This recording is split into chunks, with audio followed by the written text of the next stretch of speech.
नमस्कार माझे नाव आरती शिवाजी कडनर.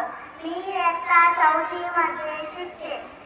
आज मी तुम्हाला शिवाजी महाराजांचा पोवाडा म्हणून दाखवणार आहे. हे तुम्ही शांत चित्ताने ऐकावे हीच माझी नम्र विनंती. शोधू कुठलं